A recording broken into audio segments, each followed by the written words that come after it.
Assalomu alaykum aziz qarindoshlar. Bugun 2025-yili 12 ayning 13 kuni shanba.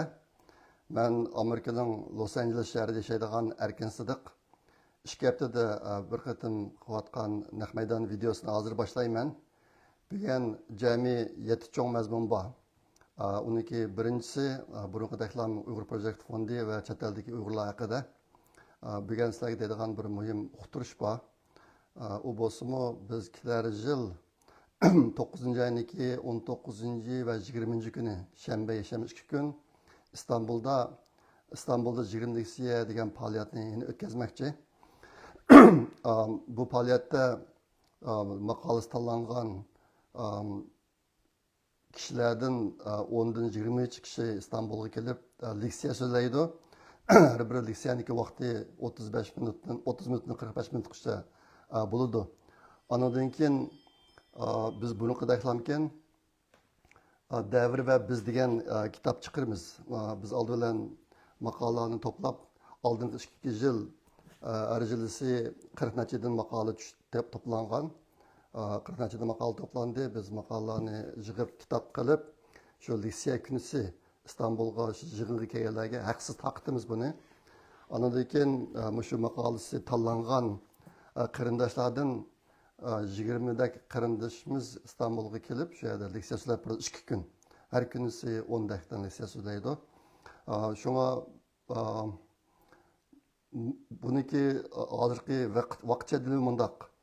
Kelar yil 1-ayning 31 kunigacha maqolaniki temisi, mavzusi va abstraktni topshirish kerak. Abstrakt odatda yarim batdan bir batgacha bo'lsa bo'ladi.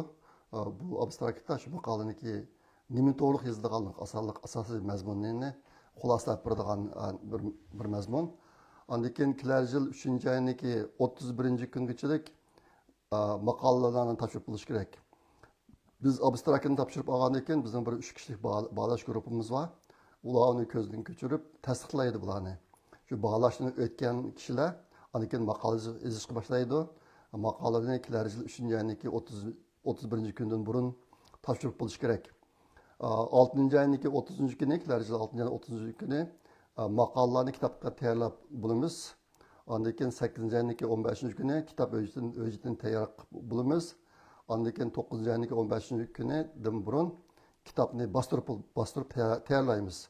19 20 sila 9-ayning 19 va 20 sila 2 kun İstanbulda 20 leksiya faoliyati bo'ladi. Bu faoliyat nihoyatda muhim. Asosligi, bu yerdagi asosiy maqsad bu faoliyatda bugungi davrda chet elda yashayotgan Uyg'ur ziyolilarining millatni tarbiyalash va yetaklash jihatidagi aqliy kuchining namoyon indisi vujudga keltiriladi mush orqali. Bizning chet elda xalq ziyolilarimiz bor. Vatandagi ziyolilarimiz asosan yo'qolib ketdi, bilasizlar.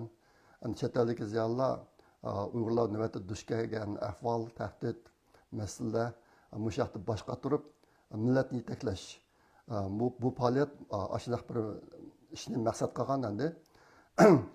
Ondan keyin bu nimada shu maqolada undan boshqa o'tganda masalaga deb keldim. Hozir Xitoy Kompartiya hokimiyatiniki ag'darilib ketish ehtimolligi mana shu yaqin kelgusida nihoyat kuchlik. Mushu haqda Amerikadagi bir think tank aql amri Hudson Institute o'tganda bir maxsus ilmiy muhokama yig'ini ochib, agar Xitoy Kompartiya hokimiyati ag'darilib ketsa, qanday ishlarning yuz berganligi, shu yuz bergan ahvollarga qanday tayyorlik qilish haqida tafsiliy doklad chiqadi. Bu dokladda Uyg'urlarning ahvolimi, Sharqiy Turkiston ahvoli intayin muhim o'rin oldi. Ashlar bilan o'tirib chiqdi. Bu ishni aslida Uyg'urlarmi qilish kerak. Men buni izchil deb kelyapman. Bu olsa mushqatim qilmish faoliyatda 2-3 qarindoshimiz, ziyoli qarindoshimiz bo'lsa mushtimisida maqola tayyorlab kelsanglar. Bir o'tirib tashlab baqsaq, agar Xitoy Kompartiya hokimiyati o'lib ketsa, Uyg'urlar qanday ahvolga duch keladi? Bu yerda 2 xil ehtimollik bor. Yaxshi ahvolmi bor, yomon ahvolmi bor? Bulutmi Sharqiy Turkistonda Xitoyniki intayin zo'r harbiy qo'shini bor yerda. Andan keyin Xitoy parchalansalamkin bular yerlarni bilishib olgan ahvollar bek osonlar o'tirib chiqadi endi. Aşağı bir ihtimallik mi bu? Aşağı bu başka Uygurlar, vatandaki Uygurlar kandak günü kaldı. Muşakta izlenip kılam tartışını halayan kardeşler bolsa qancha ko'p chiqishi shuncha yaxshi. Biz keyin yig'in maqolalarniki ahvol qarab turib uni muvofiq o'rlashtiramiz. Mushaqda ko'proq izlanib baqsaq. Bu ishda yüz yozgan maqoldan boshqa tillardagi Uyg'urga foydali bo'lgan donli kitoblarniki mazmuni asosida tayyorlangan maqolalar bo'lsin bo'laverdi. Siz o'zingiz yashayotgan davlatniki tilida yozilgan donli kitobdan birini o'qib, uning ichidagi Uyg'urlarga foydali bo'ladigan, Uyg'ur siyosiy davosiga foydali bo'ladigan mazmunlarni maqola qilib yozib, shuni yo'llasangiz bo'ladi bu ishga. Anlashilan bo'laverdi. Ondan keyin avtorlar o'ziniki ismini emas, taxallus ishlasa bo'ladi. Biz buni shart qilmaymiz. Agar o'zining ismini oshkorlashni xohlamaydigan qarindoshlar qalam ismi yoki taxallus bilan maqolasini yozsa bo'laverdi. Kitobning shu birinchi bosimiz. Ondan keyin albatta men deganimdek bu kitobga leksiyaga kelolmaydigan, lekin maqolasi bağlashni o'tgan qarindoshlarniki maqolasini kiraverdi uni. Shunga bizniki oldingi 2 yil leksiyaga kelgan qarindoshlarning soni bir 22 atrofida bo'ldi har birisiga. Lekin maqolalarning soni 40 dan oshdi har bir kitobda. Ashta bu boshqa maqolasimiz qabul qilaveramiz. Ondan keyin maqolaniki uzunligi 3 betdan 20 betgacha bo'lsa bo'ladi o'lchamli qog'ozda. 3 betdan 20 betgacha bo'lsa bo'ladi.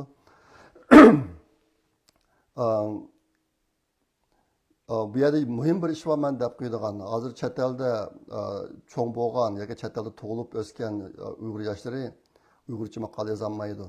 Lekin agar shu Uyg'ur masalasi haqida qilib davratib maqola yozib beray desa, o'zing ingliz tilida umum bo'laverdi. Biz ingliz tilidagi maqolalar ko'p bo'lib qolsa, uni ayrim kitob qilib chiqarsa ham bo'ladi. Agar unday bo'lmasa, yaxshi maqolalarni biz Uyg'urchaga tarjima qildirib, undan keyin kitobga kirgizamiz. Oldingi har 2 yilning hammasida mana shu ahvollar bor. Inglizcha yozib bergan maqolalar bor, biz uni Uyg'urcha tarjima qilib kitobga kirgizdik. Endi yana bir intayin muhim bir ish bor. Men shuni bir qattiq ta'kidlab qo'yib berdi. Xabarlarda bor Uyg'ur Project Fondidagi direktorlarining hammasining xizmati bor. Butun kunlik xizmati bor. Men shuning ichida o'zimizning xizmatini qilamiz. Uning sirtida Uyg'urlarning ishini qilamiz. Bizning oilamiz bor, turmushimiz bor. Ashta bu boshqa biz mashunda faoliyatda ishniki yük miqdorini eng zo'r darajada azaytishga tirishimiz. Bo'lmasa yetishmaydigan gap adam. Ashta bo'g'al uchun biz kishilarni tanlab ularga ayrim takliflarni mangdumaymiz. Mashqa maqola yozib bergan bo'lsangiz deb. Bu millat uchun xolisona ish qilish fursati. Bu fursat oldida hammadan barobar. Buning ichida darajasi yo'q, insonlarning darajasi yo'q. Ashta bo'g'ashqa mustaqillikka taklif qilib, bir ish qilib, ishlarga odatlanib qolgan qarindoshlar bo'lib qolsa, bizning ayrim takliflarniki deb unda umid qilmanglar, biz da qilmaymiz. Unda qilmaymiz. U to'g'ri emas. Bu fursat oldida men degandek, hammamiz barobar bu bir millat uchun ish qilish fursati. Ashta bo'g'ashqa ayrim taklifnoma kutmay, shu uqtirishga asosan tayyorlik qilib maqola yozsanglar bo'laverdi. Men bu faoliyatniki uqtirishini yana WhatsApp'larda, Facebook'larda yana e'lon qilib turman davomli. Shu yerda tafsilotni ko'rib olsanglar bo'ladi. Albatta men degandek maqolalarni ko'zdan kechirish uchun 3 kishilik tanlash gruppasi bor. Shular abstract maqolalarni ko'zdan kechirdi. Eng oxirida leksiyaga kelib so'raganlarniki sirilma hujjatini ko'zdan kechirdi bular. Ko'zdan kechirib bo'ptimi, bo'lmabdimi bir qatim tekshirib chiqadi. Undan keyin 5 kishilik tahrirlash gruppasi bor. Bu gruppa oldingi 2 qatim intan jafoliq ishladi. 40 necha maqolani butunlay tahrirlab, o'lchamlik Uyg'ur tiliga akilib uni andiki kitob kirgizdik. Bu qatim ashta qilamiz. Shunga men qaytaday bu millat uchun ish qilish fursati, o'zini ziyoli chog'laydigan qarindoshlarning hammasi bu bir fursat. Hozir men intayin kallamdan ketmaydigan bir ish bor. U nima desanglar, mushundaq Uyg'urcha maqolalarni biz yana qancha yozalaymiz? Yine qancha yil bu maqolalarni o'qiydigan adamimiz bor bo'ladi. Intayin eg'ir bir ahvolga duch kelyapmiz biz. Ehtimol 20 yildan keyin bu Uyg'ur tilida bu cho'ng temalik maqolalarni yozalaydigan odamlar qolamdi, qolmamdi. Uni o'qiydiganlarchi. Biz shunday bir ajoyib bir davrda yashayapmiz hozir. Bu bir yaxshi fursat. Bu kitob tarixda qolib qoldi. Bu kitobni biz taqatdik. Undan boshqa Uyg'ur Project Fondiniki nimasidan bor, tor betidan bor PDF nusxasi. Bu tarixda qolib qoldi. Mushu davrda Uyg'urlar Uyg'ur duch kelgan taqdir, masala, tahdid mushaqda nimalarni o'ylabdi? Bu kitobda qolib qoladi bu. Bu boshqa bu ishga aktiv ovoz qo'shgan bo'lsanglar. Şu Uyg'ur Project Fondiga oid yana bir narsa, men o'tgan sizlarga degan, bizda hozir bir 8 da qarindoshlarimiz avtomatik holda har oyda ozroq iyona qildigan qilib qo'ydi. Pulniki miqdori jiq emas, hamini qo'shgan chog'da $500 bo'lmaydi. Lekin oldingi 2 hafta ichida osh qarindoshlardan 3 qarindoshimizdan pul keldi. Sizlarga ko'pdan ko'p rahmat, buni deb qo'ydim. Andaki chet eldagi Uyg'urlar haqida yaqinda bo'lgan bir cho'ng ish 9 dekabr kundan boshlab Uyg'ur Akademiyasi bilan Uyg'ur harakati tashkilotining tashkilishi va undan boshqa bir qism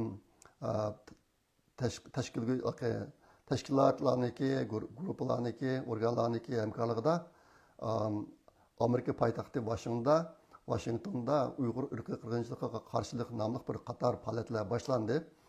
Bu faoliyatlar bugungacha tugab bo'ldimi yo hozirmi davomlashmoqdami bilmay qoldim. Videolarni izlagandim, video topolmadim. Chiqib bir muhim ishni qilyotdi. Men Uyg'ur Project Fondi vakolatan bu qarindoshlarni qizg'in tabriklayman. Buningga ajr sig'ingan barliq qarindoshlarga chin ko'nglimdan rahmat aytaman. Sizlarga muborak bo'lsin. Degan nimalarni kichkina ko'rsatib qo'yay. Shu faoliyatniki oyat narsalardan ko'rsatib qo'yay sizlarga. Shu faoliyatga bu qatim hamkorlashuvchi tashkilotlar ekan. Andan keyin shu faoliyatdagi bir ko'rinish Amerika parlamenti senatorlaridan bir qismlar kelib so'zlab boshlab qilibdi. Nihoyat yaxshi bo'libdi faoliyat. Mush faoliyatga kelgan Uyg'ur qarindoshlarniki bir xotira rasm ekan bu.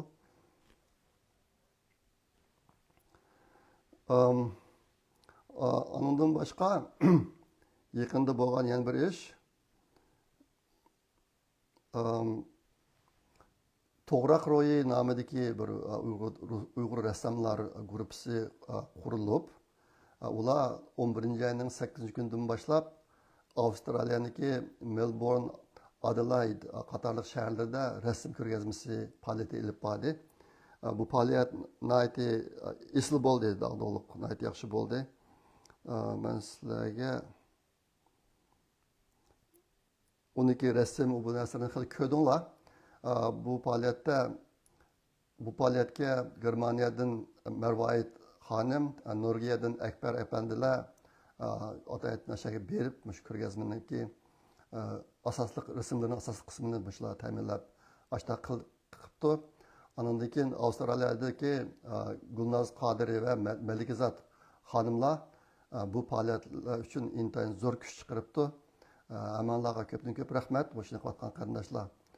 Uyg'ur ro'yi damlashyapti sizlarniki tirishchiliginglar bilan. Men Uyg'ur Project Fondi vakolatan sizlarni bu qizg'in tabriklayman hamda sizlarga ko'pdan ko'p rahmat aytaman. Ma'u Murat xonimniki mushaqda qilganlar bir chiqqan 2 minutlik videosi bor ekan. Ko'p yoqinglar.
endi keyingi mazmunga o'taylik.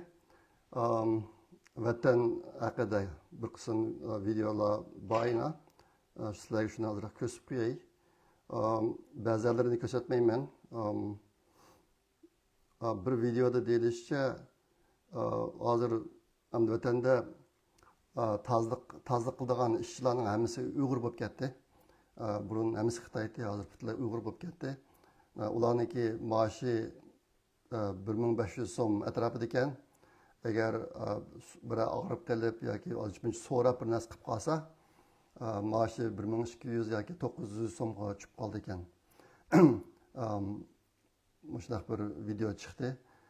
Andan keyin hozir vatanga Xitoy fuqarolarini, ko'chmanlarni o'tkazib kelish ishi nihoyatda jiddiy elib bo'lyapti. Bu qat'iy to'xtab qolgani yo'q. Uyg'ur irqiy qirg'inchilik bo'lgandan keyin bu ishlar texmo kuchli elib bo'lyapti. Ma bir videoni anglab beqinglar. Sharqiy Turkistonga ko'chman bo'lib kelgan Xitoyga berilgan imtiyozlar.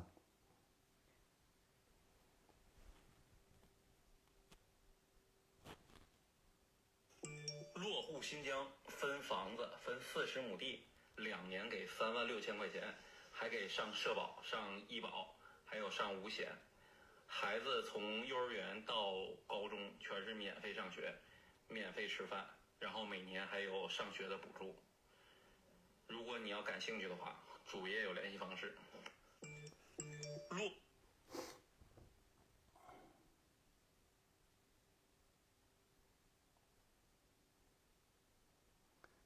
Chiqib ko'chib kelgan Xitoylarga bekorlik uy berildi ekan. Undan keyin 40 mo yer berildi ekan. 5 xil sug'urta bekor berildi ekan, hamda yilda 36 ming mukofot puli berildi ekan. Mushtaq narsalarni berildi debdi bu videoda.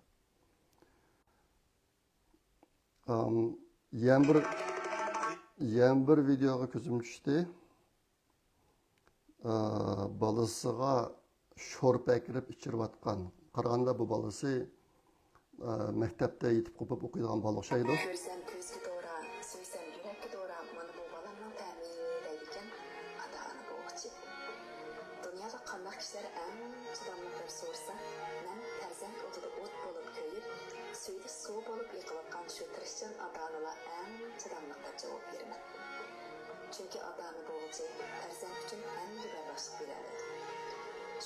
Ko'rsam ko'zga to'ra, so'ysam yurakka to'ra, mana bu bolamning ta'mini deydigan ota.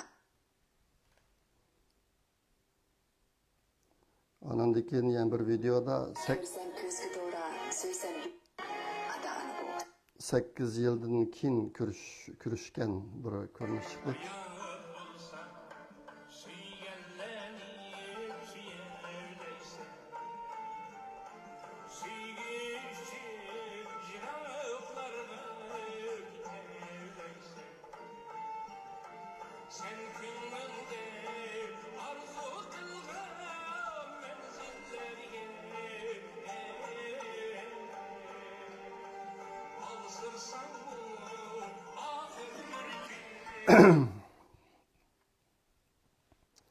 Vatandakilar lagerlarga sulanib, turmalarga sulanib 7-8 yil kurishamay, ondan keyin kurishayotganlar bor.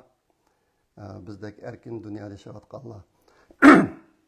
Men 91-yildan 2006-yilgacha 15 yil vatanga borolmagan. Oxirgi qatim 2009-yili bordim, hozir yana 16 yil bo'lib ketdi. Bir insonning hayotida 16 yildan qanchasi bor? Ishqilib biz erkin dunyoda yashab turibmi, yana o'zimizniki qarindoshlarni ko'rmay yashayapmiz.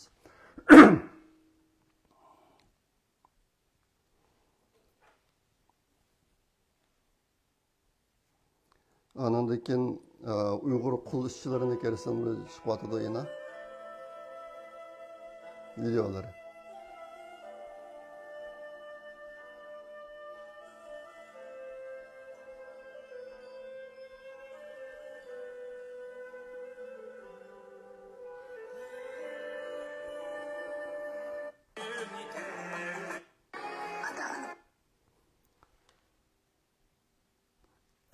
Anından keyin Xitoy bilan to'y qilib to'ygan qiynaqala qolgan bir qizniki videosim chiqdi. Uni men ko'rsatmay.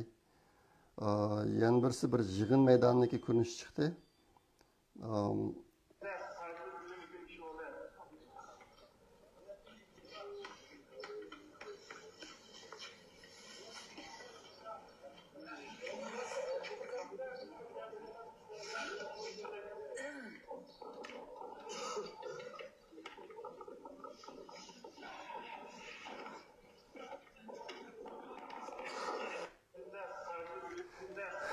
Vatandagi vakilmatın emmiz bilimiz, ait soğuk uya. Müştak soğukta 2 saat aşağıda oturup yığın açılgan. Ma videoda Zümrət Davud sanımız yazıp yaptı. 2 saat müştak soğukta oturup yığın katlaşıp da buladı. Bugün söyleyen 3. mezmun Xitay haqida.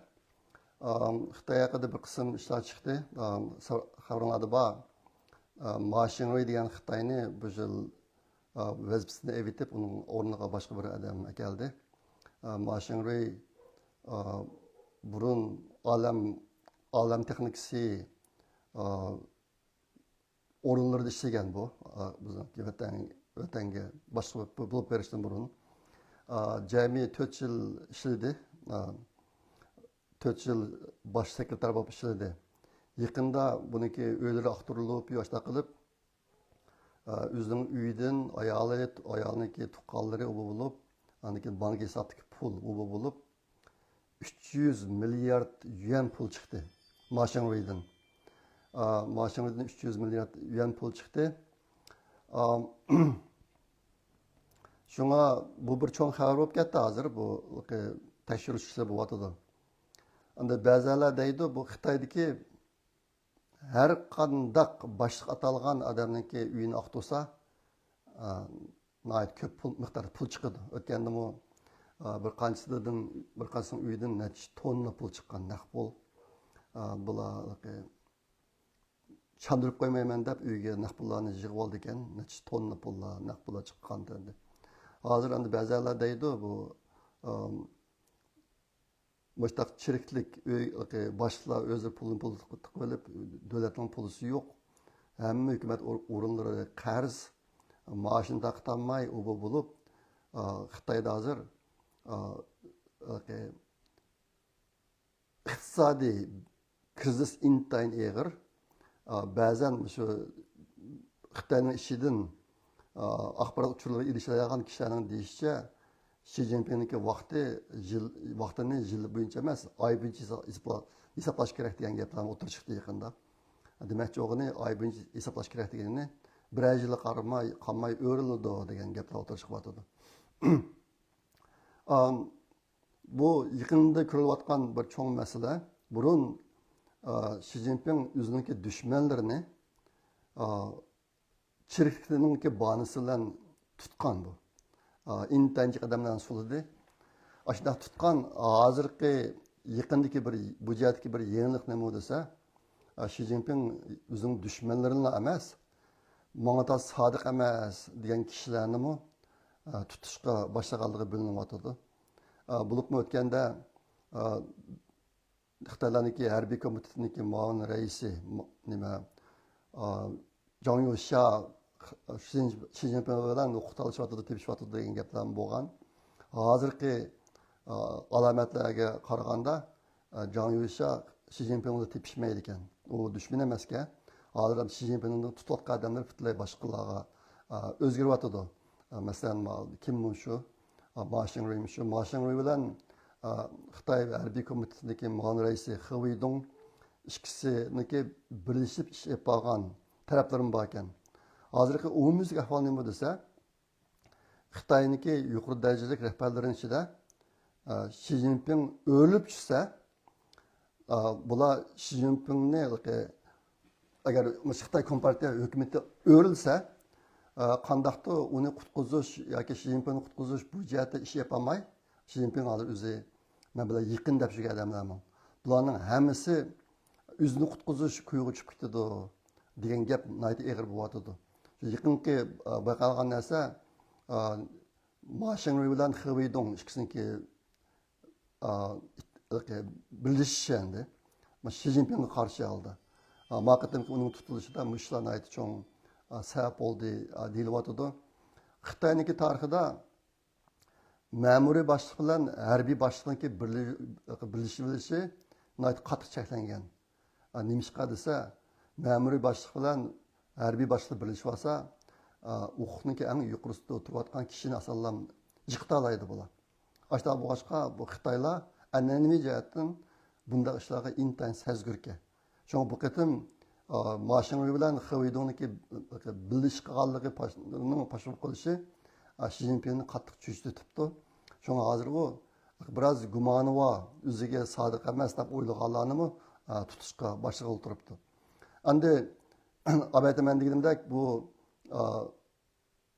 Xitoy boshlig'iniki hammasiniki uyida nurg'un pul bor. Puli bakchi xo'p ketsa-mu Shi Jinpingga tahdid bo'lib qoldi ekan endi. Abaytaman degandek bular o'zini qo'g'dash uchun Shi Jinpingga sodiq bo'lmay boshqacha yo'l tutdi degan mushtaq bir narsa bilan hozir undaqlarni tutishga boshlayapti.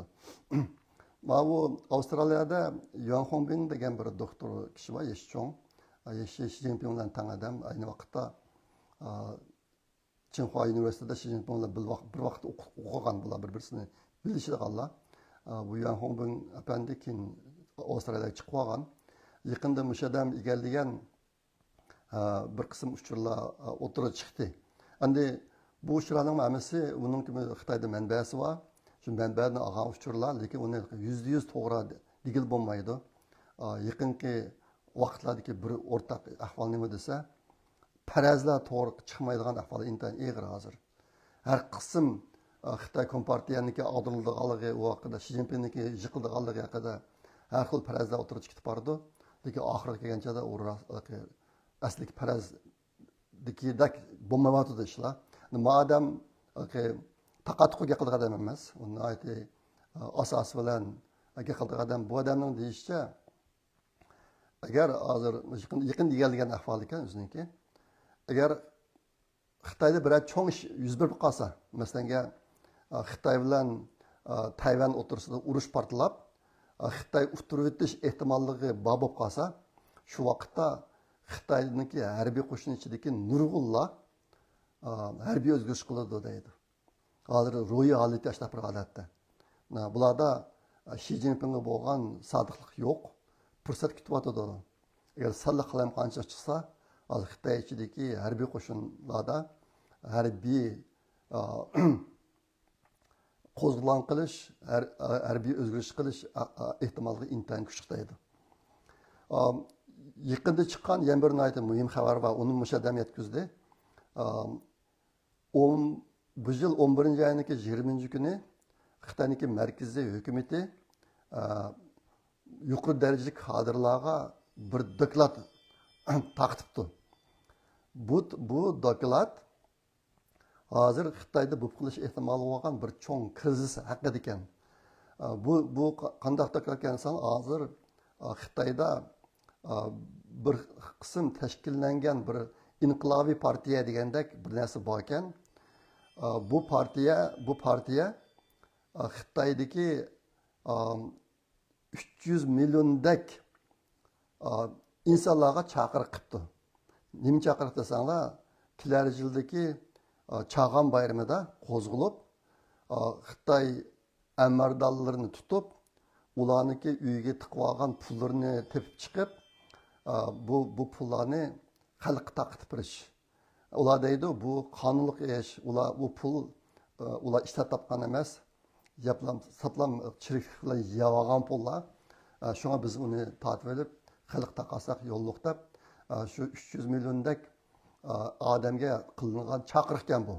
Bu 300 million deganimiz dehqonlar, anadan hozir ishsiz yashayotgan o'quvchilar mushtaqlarga qilgan chaqiriq ekan. Bu chaqiriq 10 necha cho'ng shaharda tepilibdi. Ondan keyin necha 10 mahalla kentlarda tepilibdi bu Xitoyda. Shunga markazda qatgan doklad mushu İnqilab partiyasiniki ish harakati plani haqida ekan.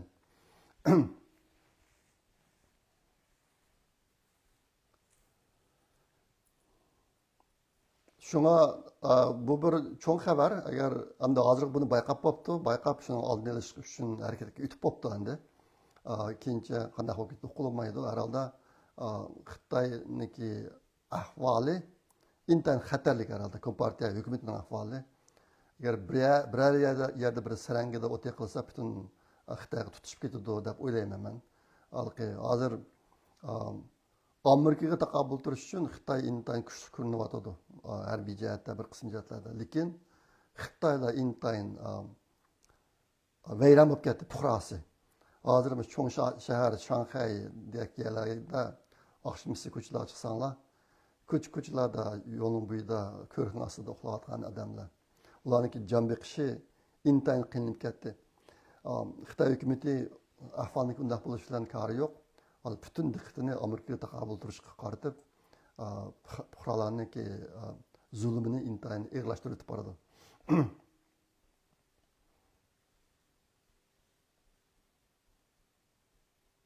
Shunga agar abadan degandek ashlar bir ish bo'lib qolsa-mu, Xitoy hokimiyat ishidagi nurg'un odamlarmi Xi Jinpingdan voz kechadi. Voz kechib o'zining jonini qutqarishga o'tib ketadi. Ish qilib, agar mana bir ish bo'lib qolsa, intayin tez suratda Xitoyda intayin cho'ng qalamqonchilik, bo'linish, hatto ishga urish degan narsalar bo'lib ketishi mumkin. Boshda bo'lib ketsa Uyg'urlar qaysi kunga qoladi degan savol bor bu yerda. Necha kun oldida Xitoyda markaziy iqtisodiy xizmat yig'ini degan bir yig'in ochildi. Bu yig'inning doirasi pek cho'ng. Bu yig'inning doirasi Joyang Weyan larniki yig'iniga o'xshamaydigan yig'in, o'lkalik rahbarlar qatnashadigan, nurg'un o'rinlar qatnashadigan.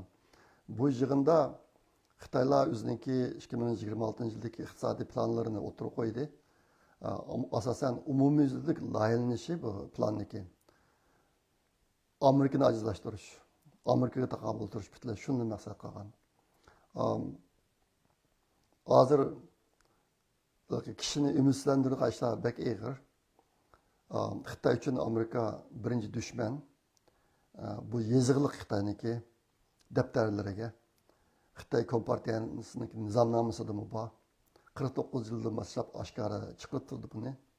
Lekin Amerika g'arblikni ko'may, buni parvo qilmay, Xitoyni go'zal chog'lab, Amerikaga keldi hozir. Hozir bu Xitoy butun vujudi bilan Amerikani chiqitaman deb ashta ish epiryotdi. Lekin Amerika, Yevropa birligi bularniki Xitoyga bo'lgan hushyorligi yetarli emas. Shunga davomli turda Xitoyga foydali g'arb ellariga foydasiz ahvol davomlashib ketyapti hozirmi.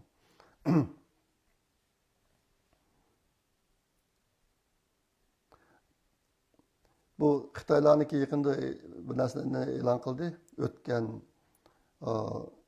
O'tgan nima? Bu yilgi Xitoylarniki qizil raqam emas, yeşil raqami 1 trilyon dollarni oshibdi. Demakchi, Xitoylar chet elga chiqarib topgan pul Xitoy o'ziga davlatga akirgan, import qilgan mallarniki pulga sechtirgan joyda 1 trilyon dollar ortiq chiqibdi. Xitoy xazina yaqin narsani e'lon qilyapti.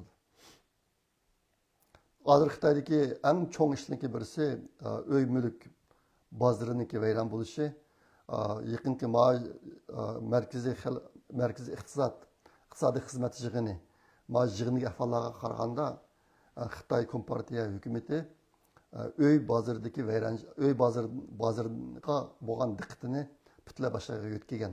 Ishqilib bu ish endi buldag'ash bo'lib qoldi. Buni o'ngshamaymiz-da biroz voz kechgandek alomatlar ko'rilyapti. Yana bir xabar yaqinda chiqqan. Huawei shirkatiniki Xitoyda sotayotgan telefonning soni Alman shirkatiniki iPhone sonidan eshib ketibdi Xitoyda hozir. Xitoyniki Huawei shirkatiniki telefoni iPhone shirkatiniki alma şirketini besib tushibdi Xitoyda. degan so'zlaygan 4-chi mazmun Amerika haqida. Yaqinda Amerika 2025 yillik davlat bexatarlik strategiyasi deklaratini e'lon qildi. Bu intayin muhim deklarat. Bu deklarat to'g'riliq ikki xil ko'z qarashlar chiqib ketdi. Birisi Amerika Xitoyni yana to'g'ri mo'ljallamadi. Xitoyga bu planda yetarli darajada qattiq qo'llik qilolmadi. Yeni Xitoy o'tirib qo'ydi degan ko'z qarash.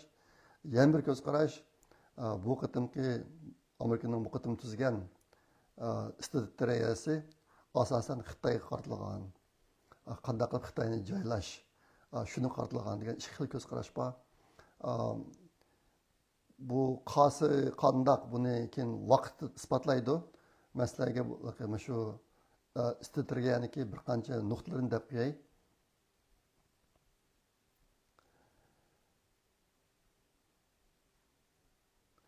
Uniki birisi shu Xitoy bilan bo'lgan savdodagi qiziriq raqamni tugutish. Mush o'tirib qo'yilibdi. İkincisi Xitoy hukumatining davlat iligidagi korxonalarga beradigan yordami. Xitoy bir qism mahsulotlarga o'z yordam berib, u mahsulotniki shirkatdan ketadigan chiqimini tuvalatib, ashta qilib hisob chiqarib, buni chet elga intayin azam bahoda chiqarib, shu orqali birisi xalqaro bozorni egallab olish, ikkinchisi boshqa davlatlardagi shu xildagi mahsulotlarni chiqaradigan shirkatlarni vayron qilib o'tish. Xitoy bu ishni hozir intayin yuqori darajada qilyapti.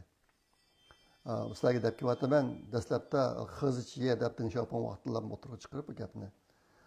Chet elniki mablag'ni akilib Jungoga biz birga shirkat quringlar, birga shirkat qilib millionlarni mollarni chet elga chiqarib sotamiz, u bu deb. Anadagi texnikalarni biringlar, biz mal ishlab chiqarsak, biz o'zimiz ishlatamiz, chet elga chiqolmaymiz deb texnikasini o'g'irlab olib, hammasini o'rganib olib, undan keyin xizichiye degan bu xarakterini buzib undan shirkatni o'ziniki qilib olib, undan keyin hozir mollarni ishlab chiqarib, chet elga chiqarib, aslida mablag' solgan davlatlarniki sanoatlarining hammasini vayron qilyapti bular. Hozir bu Xitoyniki meliniki dunyoni egallab ketish darajasi intayin yuqori ekan. Hozir nurg'un narsalarni boshqa ishlab chiqara olmaydigan holatga qoldi. Bahoda, albatta degandek, davlat bir qism korxonalarga yordam qilib, mollarniki narxini tushirib, azon setib, shu orqali chet eldagi shirkatlarni vayron qilib o'tib, hozir endi nurg'un davlatlarda bir qism narsalarni Xitoydan akamisa o'zi ishlab chiqara olmaydigan darajaga kelib qolgan. Shunaqa bir ahvol. Amerikaniki bu qatimki strategiyasida mush sohadagi ishlarni o'ngshaymiz debdi. Yana birisi iqtisodiy kuch jihatda boshqa ellar bilan hamkorlashib ish qilish Amerikaniki. Buning ichida Osiyodagi davlatlar bor, masalan Yaponiya, Koreya degandek, Yevropalik davlatlar bor. Yana birisi, to'rtinchisi yuqori texnologiya asosiga ko'plab mablag' solish. Buningda asosligi sun'iy aql, kvantum hisoblash, mushunga o'xshash narsalar. Andan keyin dengiz osti, olam bo'shlig'i, yadro sohasi degandek mush sohada dunyodagi o'zining eng ilg'or o'rnini saqlab qolish Amerika. Andan keyin harbiy tajovuzchiliklarning oldini olish, buningda Amerika o'zini kuchaytirib, shu orqali boshqalarniki tajovuzlik urush olib berishiniki oldini olish. Mushunga o'xshash bir qism istalgan o'tirib qo'yibdi. Hammasini demay, mazmuni bakchiq buniki. Nima dekratning o'zini emas ekan, 33 ketgan. Agar xalqaro o'qib baqsanlar bo'ladi. Andan keyin yaqinda bo'layotgan, Amerikada bo'layotgan bir qism ishlar, Amerika haqidagi mazmun yana. Yaqinda Amerikada bir qancha saylovlar bo'ldi. Shtatning boshlig'i, shaharning boshlig'i, andan keyin shtatdagi parlament a'zolariniki saylami degandek. Muştaq saylamlarda Cumhuriyetçilerge qaraganda demokratçılar jiq o'tib ketdi yaqinda. Bu ish nurg'un odamlarni cho'chityapti. Aslida buning aksicha bo'ladi deb o'ylagan. Kelarjilikqa 2026-yili Amerikada o'rta saylam bo'ladi. O'rta saylam degani 2024-yili prezidentlik saylam bo'ldi. 2028-yili yine prezidentlik saylam bo'ladi. O'rtadagi 2026-yili o'rtalik saylam bo'ladi. Bu saylamda bir qism senator, andan keyin Avam palata a'zolarini qaytadan saylash bo'ladi. Andan keyin nima bor? Shtat boshliqlari, shahar boshliqlari degandek. Aslidagi farazda kelarjildagi bu saylamda Cumhuriyetçiler mutlaq ustunlikni egallaydi deb faraz qilinib kelgan. Trump bu qatam prezident bo'lgandan keyin bir qism ishlarni yaxshi qildi. Shuni ashta bo'ladi deb qarab kelgan. Lekin yaqinda bo'lingan ma saylamlarda ahvol unaqa bo'lmadi. Shunga nurg'un odamlar hayron qoldi bu ishga. Hozir endi kelarjilik qanday bo'lib ketadi degan ashta bir ahvol bor. Bunga ta'sir ko'rsatayotgan ishlar xili jiq. Bunisi eng cho'ng ish bor. Uning birisi ko'chmanlar masalasi. Biden prezident vaqtida chegirani ichibdi. Trump chiqqandan keyin Amerikaning chegiralarini taqib etdi. Taqib etib, hozir endi Amerikaga qonunsiz kelganlarni qo'llab chiqaramiz deb hozir chiqaryapti bular. Meniki yaqinda ko'rgan sonlarga qaraganda Amerikadan 1,5 milliondek odam o'zidan chiqibdi. Amerika chaqiriq qildi. Mush Amerikaga qonunsiz kelganlar, agar ketaman desanglar, sizlarniki butun yo'l kiralarini chiqarib beramiz. Ondan keyin uyinglarga berib bo'lgandan keyin qulinglarga $1000 pul beramiz. Ondan keyin qonun bo'yicha Amerikaga kirish yo'llarini to'smaymiz. Agar o'zinglarni chiqartmasanglar, agar biz sizlarni tutib chiqarsak, nima birisi qo'llandı bo'lsan, ikkinchi Amerikaga kirish slaytinglar bo'lmaydi degan chaqir qilgan. Ashta qilgan bo'lishqa hozir 1,5 milliondek odamlar o'zidan chiqibdi. 1 milliondek odamni Amerikaga chiqib bo'libdi. Aslidagi mo'ljarda Amerikaga qonunsiz kirganlarniki soni 15 million bilan 20 million atrofida deyilyotdi. Mana shu Biden prezident bo'lgan 4 yildan keyin mobaynida. Mana shu bir ishlar bo'lyapti. Shunga shu Amerika bir ko'chman davlati bo'lg'achqa, masalan yaqinda Florida shtatidagi Miami degan shaharning saylami, shahar boshlig'ining saylami bo'ldi. Michael Rubio, bizimiz obdan bildiğin Rubio, şu Miami şehrinden bu adam. Şu şehrin başlıkıga bir demokrat saylanıp ketdi. Nimişqa desanlar, bu şehirde Kuba'dan kelgan adamlarning hepsi bekchiq.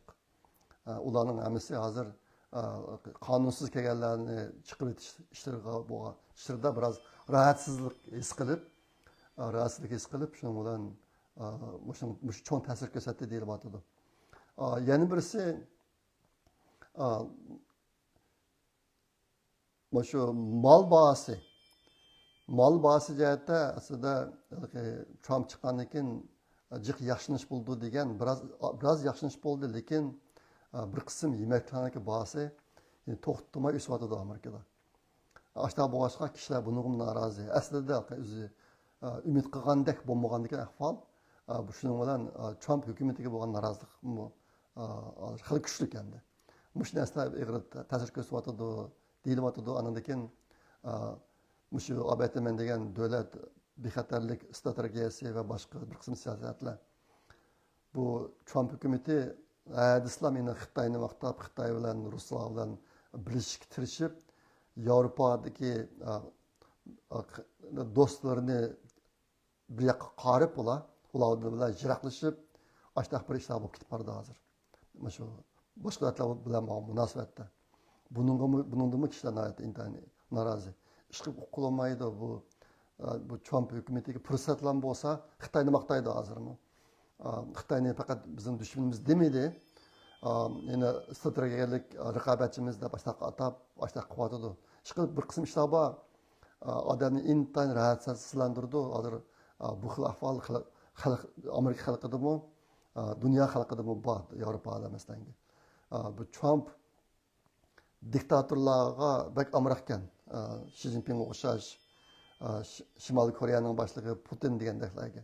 Ondan keyin Yevropa birligidagi do'stlariga bo'lgan muomalasi unday yaxshi emas. Cho'ng farq bor bu yerda. Boshqa bu ishlardan norozilik kelib chiqyotdi.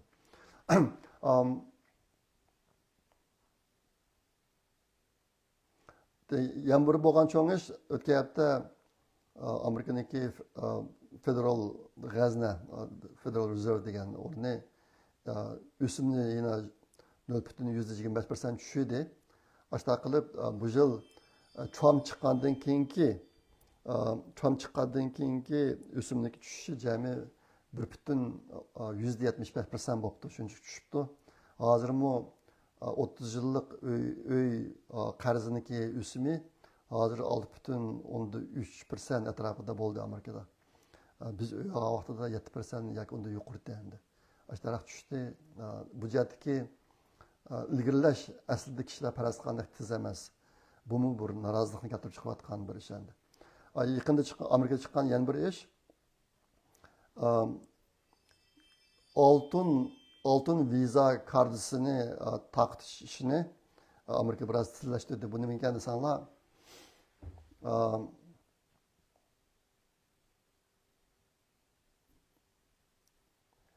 Amerikaga $1 million pul bo'lsa, shu oltin viza kartini olib Amerikada tura oladigan ashta bir narsa. Bu qonunsiz chegaradan qechib kirayotgan odatga odamlarning yo'lini to'sib, boylarni pul yettirib akirish Amerikaga ashta bir siyosat. Bu Trumpning o'tirib chiqqan narsasi. Trump savdogar bo'lgan ekan. $1 million pulingiz bo'lsa, Amerikada tura olasizsiz degan bir narsa o'tirib qo'ydi. Buni shirkatlarga ashta qilibdi. Shirkatlar agar bir qism ba'zi odamlarni akilman desa, 2 million pul bilan ashta akil bo'ldi ekan. Buni hozircha rasmiyat puli bor ekan, $15 ming, $20 ming deydigan. Ish qilib balki pul bilan Amerikaga kelib uzun muddat tura oladigan narsalarniki qadimini biroz tezlashtirdi yaqinda. Endi dunyo xabarida yaqinda bo'layotgan cho'nroq ish kishi bor. Birisi Tayland bilan Kamboja o'rtasidagi to'qinish yaqinda jiddiylashdi. Bir-birisiga harbiy kuch bilan hujum qilib portlatib degandek ashta qilib shu chegara rayonga joylashgan Xitoylarniki qimorxon narsalar bor ekan, Xitoylar qilib paragandik uchirdi shu yerga Xitoylarni. Bu ishlar bo'lyotdi. Yana birisi Janubiy Amerikada Amerika Venezuelani bitlab qo'rshib olgan harbiy jihatdan. Qo'rshab Venezuela Xitoydan kelgan zaharli chekimliklarni Meksiko yoki boshqa yo'llar orqali Amerikaga akirib, Amerikani zahadi xotirjam qilmaydi. Bu uch-qashqara Amerika jang e'lon qilgandek. Bu qatim Trump shularni tutamiz deb hozir Venezuela rayoniga bir qism harbiy qo'shinlarni olib dengiz armiyasi parxotlar necha kun oldida bir may to'shiydigan intan cho'ng parxotdan birini tutib oldi Amerika. Ashning bilan u yerga ahvollar biroz jiddiylashib hozir endi cho'ngroq xalqaro xabarlar desanglar, mana shunaqa xabarlar bor. Bugun so'ragan 6-mazmun yangi texnologiya haqida so'zlab beray sizlarga.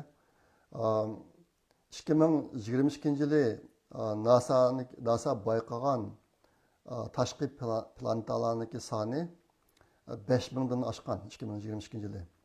Yaqinda 6 mingdan oshibdi. Bu tashqi planetalarniki hammasi Samanyolu galaksiyasining ichidagi planetalar bizdan nayt jiroq. Uni bevosita ko'rish usuli bilan emas, boshqa usullar bilan bayqagan endi tashqi planetalar. Boshqa usullar degancha sizlarga deb ko'rayapman. Menda bir yulduz bor, cho'ng yulduz, uning oldidan nayt yo'g'on planetalardan birisi o'ssa, mana qisqa. Birisi o'ssa, siz teleskop bilan o'shani davomli kuzatib tursangiz, teleskop qabul qilgan nurning kuchi ozroq tushadi. 0,1% tushadi. Shuni mashta qilib yurib, qancha qatim buniki davrligi ashta qilib yurib, yana bir planeta bor ekan, bu planetaning cho'ngligi manchalik, uniki olma yulduz bilan orlig'i manchalik, massasi manchalik degan narsa hisob chiqargan bo'ldi. Ashta usullar bilan hozirga qadar 6 ming planeta topilibdi. NASA men tashqi planetalarni topadigan olam teleskopi haqida ustida 15 yil ishladim NASAda. U teleskopni 2027 yil osmonga chiqarmoqchi. U teleskop osmonga chiqsa, yer shari bilan 30 nur yili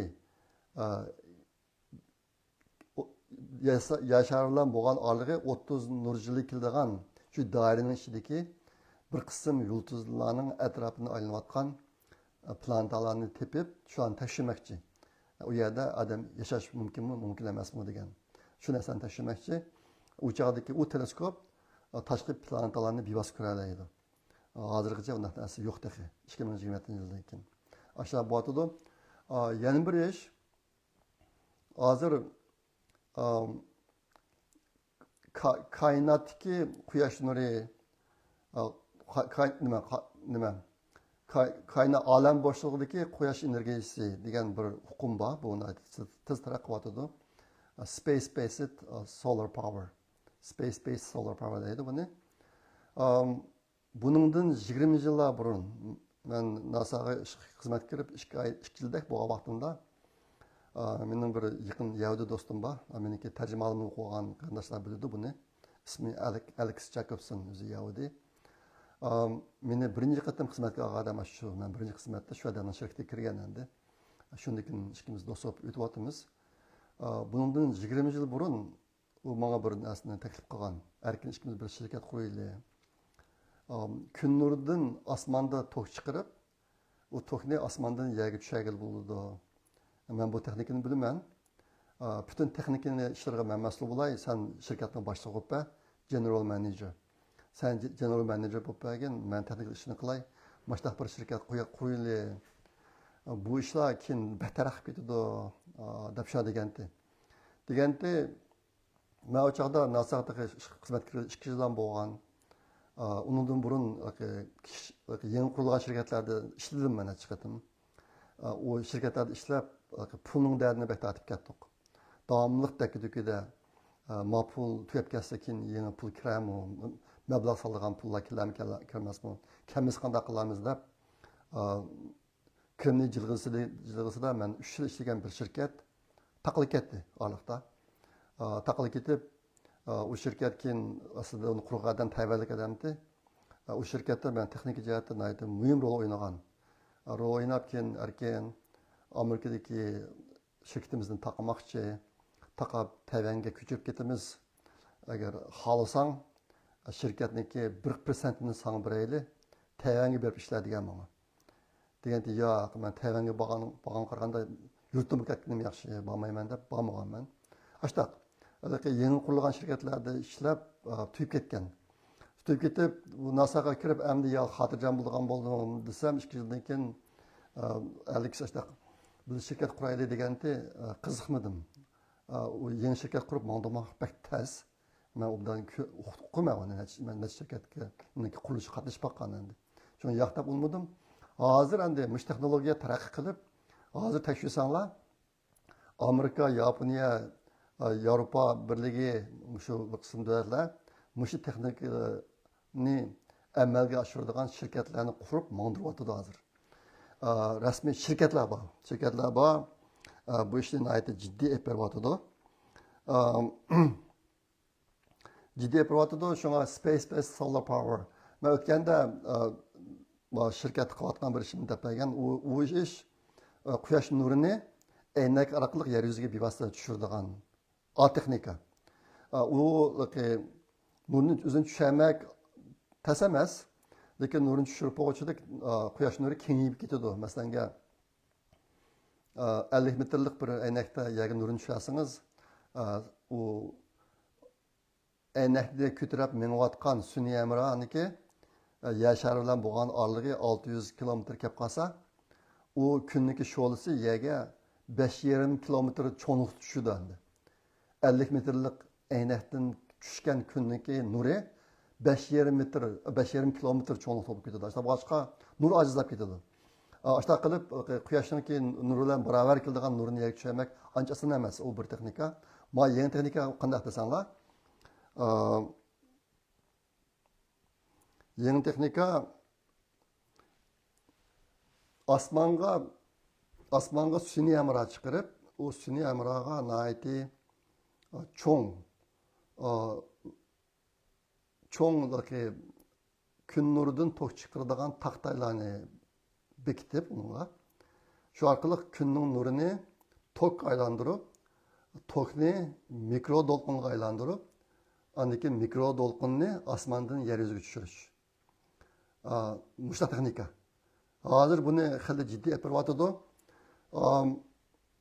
kunning nurini tok aylantirdi tokni mikro to'lqinga aylantirdi mikro to'lqinni yerga tushirdi hozirgi hisoblashlarga qaragan chog'da osmonga 1 kilometr cho'nglikdagi mikro to'lqin antennasi yasasangiz endi kun taqdimi cho'ng bo'lishi kerak cho'ng jiq tok chiqarish uchun uni işte 1 kilometrdek antenna orqali uni yerga tushasangiz uni yunishlik tushagil bo'ladi u 1 kilometrlik antennadan yerga tushgan to'lqinniki doirasi 6 kilometrdek bo'lib ketadi ekan yerda yerga mikro to'lqin qabul qiladigan antennalarni bekitib u mikro to'lqinni qabul qilib uni tokka aylantirib aniga taqtirgan gap agar shunday qilsa yadro energiya zavodlari yadro tok chiqarish zavodlari bilan baravar keladigan to'klarni chiqargan bo'ldi ekan lekin albatta men degandek osmonga 1 kilometr keladigan antenna yoki kun taxtalarini yasash kerak osmonga yerga uni qabul qiladigan antennalarni yasash kerak uniki doirasi 6 kilometr atrofida bo'lib ketadi endi shu osmondagi antennadan yerdagi antennaga mikroto'lqin tushayotgan vaqtda shu osmondan aeroplanlar o'sib bo'lmaydi mushtaq masalalar bor bu yerda iqtisodiy chiqim jihatdan buni butlay mumkin buniki mush ishlarga ketadigan chiqim yadro elektr stansiyasiga qaraganda azan to'xtaydi ekan lekin bu pokiz endi pokiz hech qanday havoni bulg'undigan ishlar yo'q endi ashlar bu boshqa bu texnika hali hozir hali menyapti shunaqa bir ko'rinishi yerdagi mikroto'lqinni yig'adigan antennaniki rasmi undan keyin osmondagisi mundaroq bo'ladi degandek mushta ishlar bo'lyapti mana ishlar deb qo'ygim keldi meniki mushta texnikalardan hammasini xabarim bor sizlarga burun deb bergan bo'lishi mumkin man Xinjiang Üniversitesi'ni bitirib bo'lgandan keyin Shanxay Jiaotong Üniversitesiga berib 1 yil mikroto'lqin kasbida bilim oshirgan u yerda o'qidim mikroto'lqin texnikasi antenna keyin 2 oy Nanjingga berib radar texnikasini o'rgandim radar texnikasida praktika qilgan 2 oy bir harbiy zavodda Yaponiyaga berib shu mikroto'lqinniki davomini qildim mikroto'lqinmi antenna texnikasi asosan keyin Amerikaga kelib magistr o'qigan vaqtimda shu texnikaniki davomini qildim keyin doktor o'qigan vaqtimda elektr injenerlik o'qib nur sohasiga minib undan keyin nur sohasiga ketib shu bo'yicha NASAga boshlab keldim shunga bu narsalardan xabarim bor meniki shu sohaga kirman standart kiralayman albatta men hozir shu albatta sizlarga degan soha bilan munosabatli bir ishni qilyapman endi deyamayman nima ish qilayotganligimni keyinchi deb uni shu qilib dunyo taraqqi ketib bordi men har qatim shunaqa narsalarni ko'rsam dunyo nima ish qilyotidi uyg'urlarchi deb kallamga shulam kelib oldi biz bir ajoyib kunga kelib qoldik o'tgan hafta yakshanba kuni bizning shirkatdagilar amerikaniki Teksas shtatiniki Oston shahrida yangi yillik Christmas yangi yillik ultrash qildi yashaga bizni butunlay hamma chiqimni chiqarib arplan mehmonxona hamma chiqimni ko'tarib ashaga yig'ib 2 kun ashada ko'ngil bo'ldi endi hozir bizga ko'ngil ochishmi ko'nglingiz ocholmaydigan ishga aylanib qoldi vatan ahvolida bo'lgan ekan texnologiya sohasida men mushtaq hozirgi dunyoniki eng ilg'or texnologiya asosida ishlayman o'zim davomli har xil narsalarni ko'rib turman buni ko'rsammi ko'nglim yarim bo'ldi biz uyg'urlar qosh kuniga qoldik dunyo nega ketyapti biz nega ketyapmiz deb shu qilib dunyo mashtaq tarafga ketyapti shularga deb qo'ygim keldi endi bugun so'ragan 7-mazmun Ben tünegün bir nöküm bir maqal chiqarib qo'ydim ma'rifat tor betimga. Meniki ma'rifat.com degan bir tor betim bor. 2000 yillardan boshlagan tor beti bu. Aslida vatandagilarga undan burun boshlagan ras. Vatandagi o'quvchilarga yordam qilish uchun yasagan tor betimdi u. U shundoq minib keyin o'zimning maqolalarni chiqarib qo'yib ketyapman. Bir maqol chiqarib qo'ydim. Davrimizdagi Uyg'ur ziyolilarining tarixiy burchi deb. Facebook'im chiqarib qo'ydim buni. Yaqında buni ovozda qilmoqchi. O'qib beqinglar. Hozir vatanniki ahvoli nachar bo'lib, ashta bo'lganlik uchun Uyg'urlardagi o'zgarish intayin tez bo'lyotdi. Mushtaq maqola yozish, maqola o'qish, mush sohadagi qizg'inlikniki tuvanlishi intayin tez bo'lyotdi. Andakin ijtimoiy taraflarga tuzrak dars chiqmayotdi. Ba'zi narsalar shunchalik tadqiqsiz, xuddi bir qil ish topolmagandek yoki yasharda emas boshqa bir yerda yashayotgan odamning qilayotgan ishidek bir ishlar bo'lib ketib bordi. Shunga sal bilim elib biroz meni o'ylantiradigan bir narsani o'qisam bo'ldi deganlar, men yozgan, tayyorlagan narsani o'qib beqinglar. Bu meniki bu yozgan narsalarim hammasi nihoyatda donliq kitoblarni o'qib, shu kitoblardagi ideyalar asosida ratlangan narsalar, xil o'yga soldi odamni. Shu birisi davrimizdagi Uyg'ur ziyolilarining tarixiy burchi. Buni bu qatim chiqarishning bir maqsad İstanbulda 20 siya faoliyati bilan munosabatlik. Uyg'ur ziyolilar uxlab ketmaydi. Bizniki boshqa faoliyatchilarimiz, siyosiy faoliyatchilarimiz, Marvoyit xonimdek rasmchilarimiz, boshqa san'atkorlarimiz deganlarning hammasi Uyg'urlarniki mavjudligini saqlash hamda dunyoga namoyon qilish yo'lida o'xshamagan tirishchiliklarni ko'rsatyotdi. Ziyolilarni uxlab qolmasak, biz buni tirishchilikni ko'rsatsak, shunga degan abatdan degan İstanbulda 20 siya degan faoliyatga aktiv qatnashsanglar.